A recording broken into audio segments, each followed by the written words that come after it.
is Donald Trump going to fire Pete Hegseth, his personally appointed Secretary of Defense? In other words, the guy who leads the Pentagon. Why would he?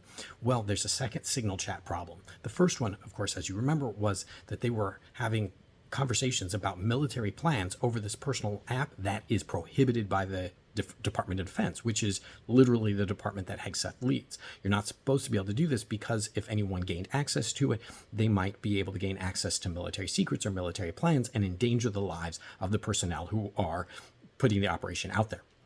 Well, the problem is they're saying, well, it wasn't really classified, so on and so forth, but they had accidentally added a reporter. Well, apparently there was a second signal chat that was personally led by Hegseth himself that included like a dozen people, including his brother and his wife. And we know his wife isn't part of the DOD. She's not part of the Department of Defense. She doesn't have access to that kind of classified information. So this is a problem. Now, even worse for Hegseth is the fact that a Defense Department spokesperson who just had resigned, who is a big Trump supporter and was part of the first Trump administration, just came out with an op-ed saying that they need to let Hegseth go. To quote, what he said is, "It's been a month of total chaos at the Pentagon, from leaks of sensitive operational plans to mass firings. The dysfunction is now a major distraction for the president, who deserves better from his senior leadership." So this guy, who's a Trump fan, is saying that it's in Trump's best interest to let Hegseth go. Now, Trump is probably not going to do that. Why? Because it makes Trump look bad if he fires the guy that he hired in the first place, right? That he's going to feel pressured by the media to let him go. And so far, the White House press secretary has said, no, Hegseth has Trump's total confidence. So Trump's going to want to save his face by not firing. Now, there might be pressure behind the scenes to try and get Hegseth to resign, but here's what it really reveals about the whole thing.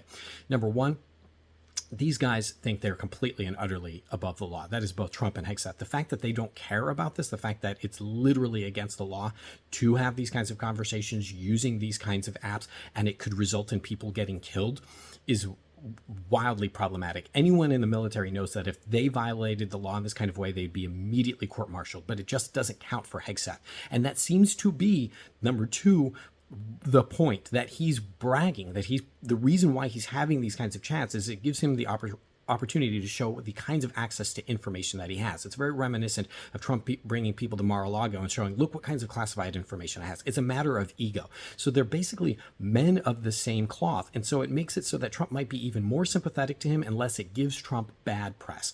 The long story short here is that they don't care if they get our service members killed if it feeds their egos. If this kind of information is important to you, please subscribe to my channel. I go into deeper dives on the longer videos.